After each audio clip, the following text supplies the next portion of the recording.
আসসালামু আলাইকুম গাইস, আশা করি সকলে ভালো আছেন। আপনারা দেখছেন সেকটন বাংলা ইউটিউব চ্যানেল।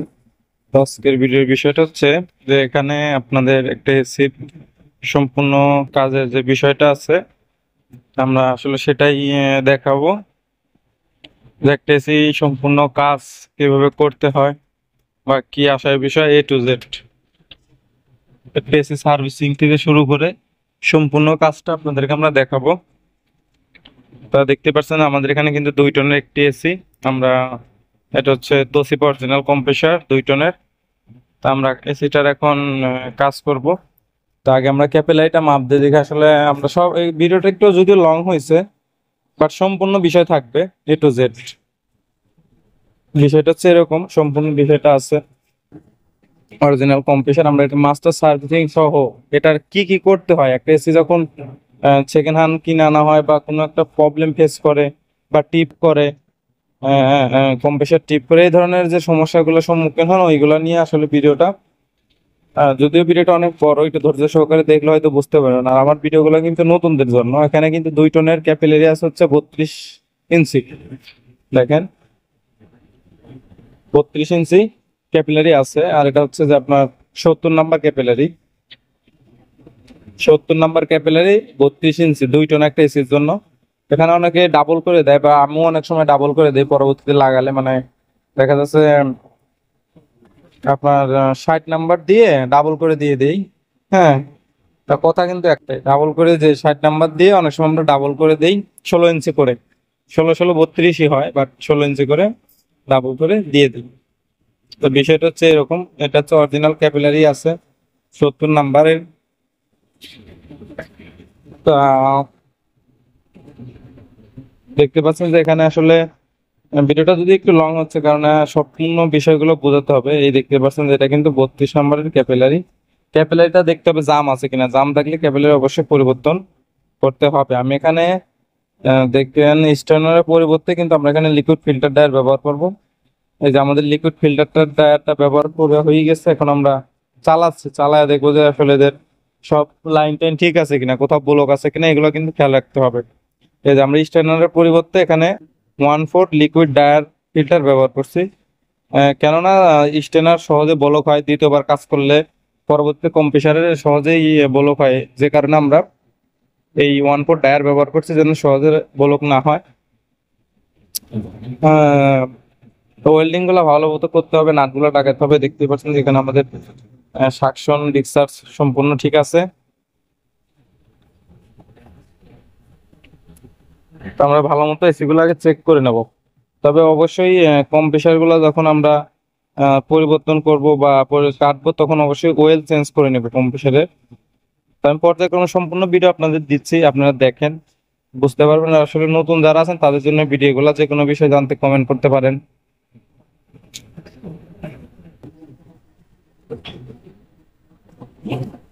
তো এই দেখেন স্টেনারের ভিতরে কিন্তু এক প্রকারের ময়লা জমছে হালকা। হ্যাঁ, তো আমার লিকুইড টায়ার ফিল্টার ব্যবহার করলে কিন্তু এটার স্পেসটা বড়, অনেক জায়গা ভিতরে, যেহেতু সহজে ব্লক হওয়ার সম্ভাবনা নাই। তো যে কারণে আমরা এই 1/4-এর ডায়ারটা ব্যবহার করছি। আর অনেকের ক্ষেত্রে এসি চকিং করে স্টেনার ব্লক হয়ে গেলে কিন্তু চকিং করে। তো ওই ক্ষেত্রে যদি স্টেনার পরিষ্কার থাকে তাহলে কিন্তু চকিং করার কোনো সম্ভাবনা নেই।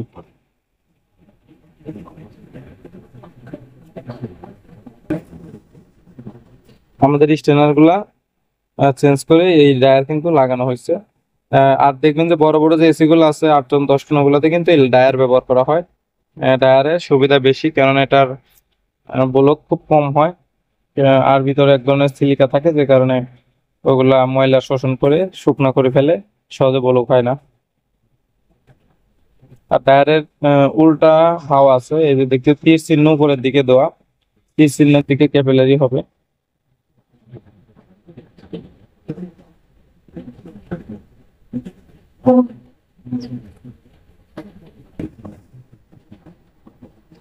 তো আমরা কম্প্রেসারটা কিছুক্ষণ চালালাম, মোটামুটি একটু গরম হয়েছে স্বাভাবিক।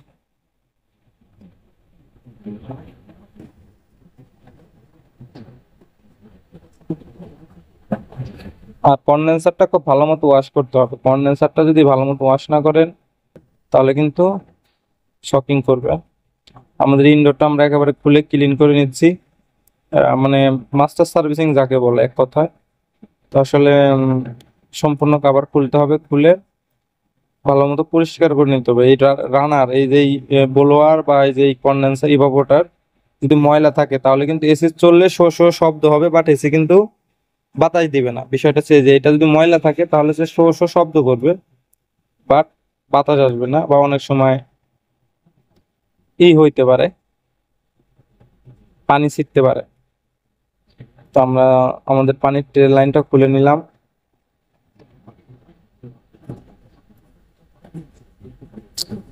দেখতেই পাচ্ছেন আমাদের ব্লোয়ারটা কত বড়, এবং এটা 2 টনের অরিজিনাল এসি।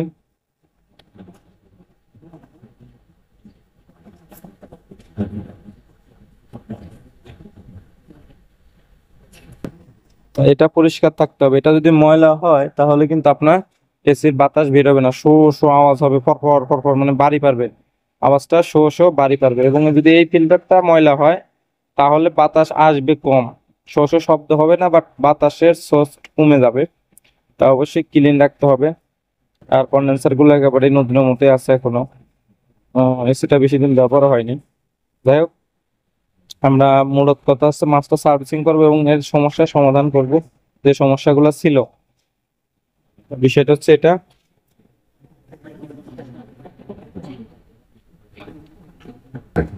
ভিডিওটি যদি ভালো লাগে অবশ্যই চ্যানেলটি সাবস্ক্রাইব করে সাথে থাকতে পারেন। আর ভিডিওগুলো করি কাজের সময় হয়তো একটু সময় লাগে বা ভুল হয়, বলা কথাতেও ভুল হতে পারে, বাট দেখা যাচ্ছে ভয়েস গুলো পরবর্তীতে দেই, অনেক সময় মিস্টেক হয়ে যায়, তারপর আর ওই ভয়েস তার থেকেই যায়।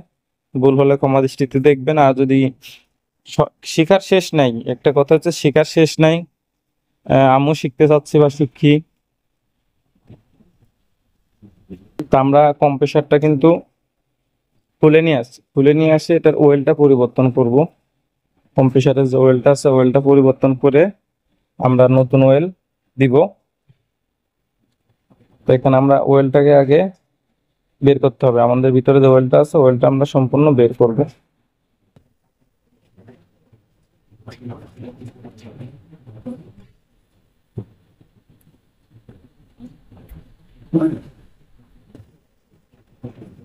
দেখতে পাচ্ছেন আমরা আসলে ওয়েল যখন বের করছি আমি এক হাতে ভিডিও করতে পারবো না, কারণ কম্প্রেসারটা অনেক ভারী, যে কারণে এখানে আপনার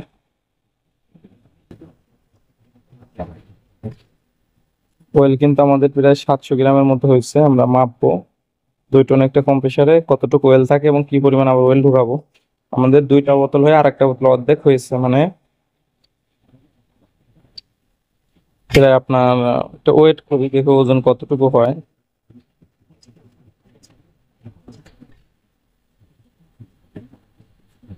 তো আমাদের এখানে 635 গ্রাম, বাট আমি ধরি 35 গ্রাম বোতলের ওজন, আর 600 গ্রাম হচ্ছে ওয়েল। তো এখানে ওয়েল 700 750 গ্রাম থাকে, বাকিগুলা ধরেন যে যে আস্তে আস্তে উঠছে চলছে, বিভিন্ন কন্ডেন্সার ইভাপোরেটর কয়েলে আছে কিছু পরিমাণ ওয়েল, আর হয়তো ভিতরেও তো কিছু আছে, সম্পূর্ণ তো আর বের হয় না। তো যাই হোক, আমরা নতুন ওয়েল ঢুকাবো রিফ্রিজারেন্ট R22 গ্যাসের। অবশ্যই ওয়েলটা ভালো মানের ঢোকাতে হবে। এই ওয়েলটা দেখতে পাচ্ছেন কালো হয়ে গেছে পুরে। তাই ওয়েলটা চেঞ্জ করার কারণটা হচ্ছে এটাই, আমরা যখন ওই ওয়েলটা চেঞ্জ করব দেখবো এম্পিয়ার অনেক কম নিচ্ছে, এবং মেকানিক্যাল যে জাম হওয়ার একটা সম্ভাবনা থাকে সে জামটা হবে না। কারণ ওয়েল নতুন হলে মেকানিক্যাল পরিষ্কার থাকবে, সহজেই ব্লকেজ হওয়ার সম্ভাবনা নাই, শর্ট সার্কিট হওয়ার সম্ভাবনা নাই। তো আমরা এখন নতুন অয়েল ঢোকানোর চেষ্টা করব।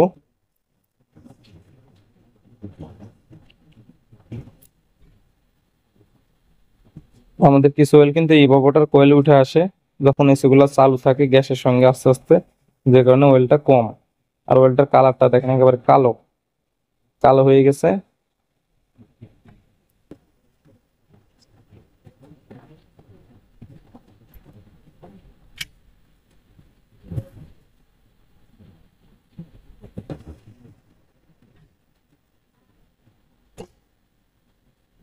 আমরা কিন্তু 1 লিটার পরিমাণ অয়েল আনছিলাম, যার ওয়েট ছিল 909 গ্রাম, মানে 900 গ্রাম আর কি, 900 গ্রাম ওয়েট ছিল। তা অয়েলটা আমরা যে এইভাবে একটি শিট দিয়ে মরিয়ে পেঁচা দিচ্ছি, অনেক সময় আঙ্গুল দিয়েও আমরা পেঁচাই, আঙ্গুল দিয়েও বের করি, আঙ্গুল দিয়ে না বের করলে কম্প্রেসারের গায়ে অনেক সময় পড়ে যায়, বাট আমরা এইভাবে যদি দেই তাহলে একটু এলো বাইরে পড়বে না।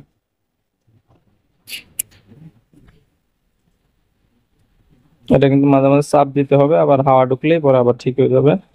ওয়েলটা আপনারা নিজের মতো করে ঢেলে নেবেন, কারণ এত ওয়েল ইন্ডাকশনের সিরিজ দিয়ে ভরা সম্ভব না, অনেক টাইমের ব্যাপার, প্রায় 800-900 গ্রাম ওয়েল।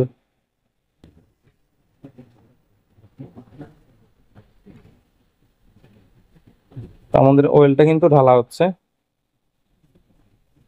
তো আমরা এখন কম্প্রেসারটা রানিং করব, দেখি এখন আমাদের কম্প্রেসারের কি অবস্থা। তো আমাদের কম্প্রেসার স্টার্ট নেওয়ার পর দেখেন 2.2 এম্পিয়ার নিচ্ছে, দেখছেন ওয়েল চেঞ্জ করার কি গুণ। আগে নিত 4.5, ওয়েলটা পরিবর্তন করার পরে 2.2 নিচ্ছে। আমার মিটারই সন্দেহ হচ্ছে, আমি আর একটা মিটার লাগাবো যেহেতু আমার মিটারই সমস্যা কিনা।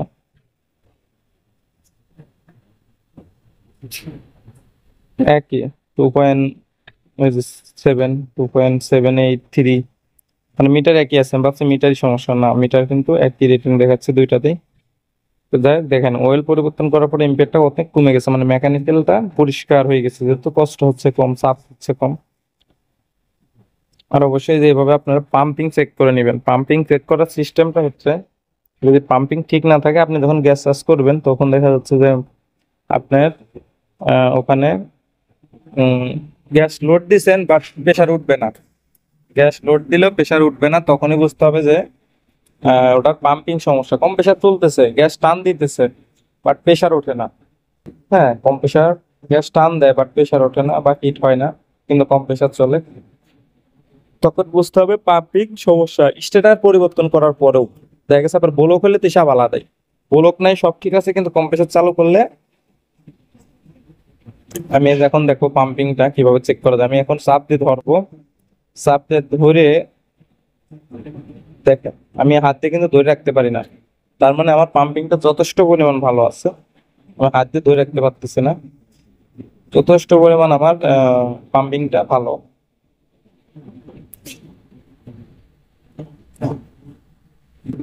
আপনার এটা চাপ দিয়ে ধরবেন, যতটুকু সম্ভব চাপ দিয়ে ধরে আপনারা সুইচটা অফ করে দিবেন। অফ করে দেওয়ার পরে দেখবেন যে সাকশন লাইন দিয়ে হাওয়া বেরিয়ে গেল। আমার হাতে তো ক্যামেরা, আমি আসলে কিভাবে যে দেখাবো, এই সাকশন লাইন যেটা আছে আসলে মোটা যে পাইপটা, এটা দিয়ে হাওয়া বেরোয় কিনা, সাকশন লাইন দিয়ে হাওয়া বেরোয় কিনা। যদি সাকশন লাইন দিয়ে হাওয়া বেরোয় তাহলে বুঝতে হবে আপনার পাম্পিং দুর্বল আছে, পাম্পিং ব্যাক প্রেশার মারে। সাকশন লাইন দিয়ে যদি হাওয়া বেরোয় তাহলে বুঝতে হবে পাম্পিং দুর্বল আছে। বিষয়টা হচ্ছে এটা।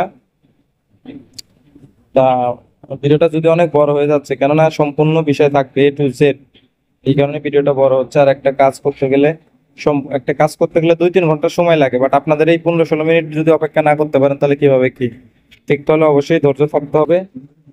আর এর মানে এই না যে এটা থেকে অনেক কিছু শিখে যাবেন, বাট একটা ধারণা পাবেন এবং কি মূল বিষয়গুলো জানতে পারবেন, একটা এসি ওয়াশ সার্ভিসিং এইসব বিষয় থাকবে।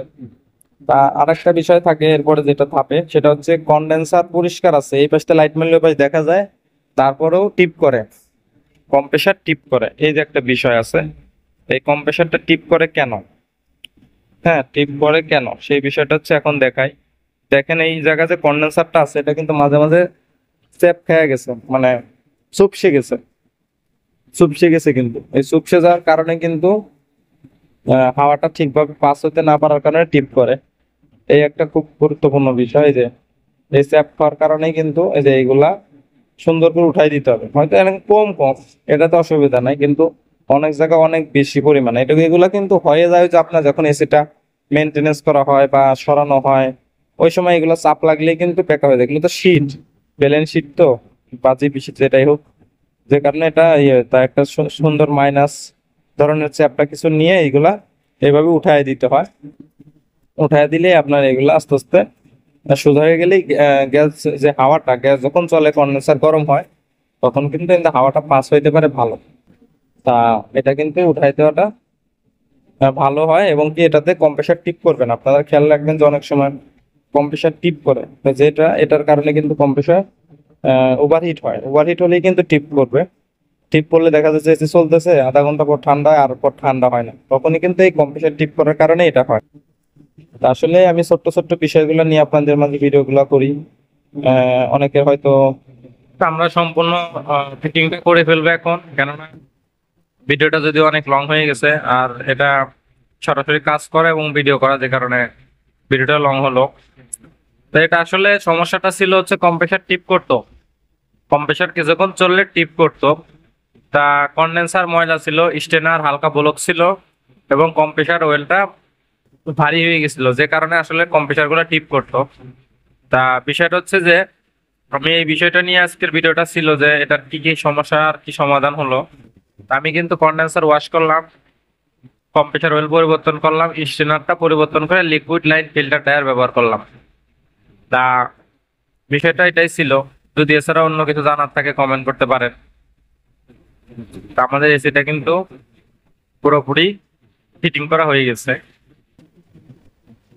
দেখতে পাচ্ছেন। আর একটা বিষয় হচ্ছে এত কষ্ট করে ভিডিওগুলো করি, কাজের সময় এক হাতে বা কাজ করি ভিডিও করি। তা যদি ভালো লাগে চ্যানেলটা সাবস্ক্রাইব করতে পারেন বা একটা লাইক দিয়ে যাইতে পারেন। আর এত ধৈর্য সহকারে ফুল ভিডিওটা দেখার জন্য আপনাকে ধন্যবাদ। আসলে ভিডিওগুলা দিই এর মানে এই না যে ভিডিও থেকে মানুষ মনে করে অর্থ কামায়, আসলে ওইটার জন্য না।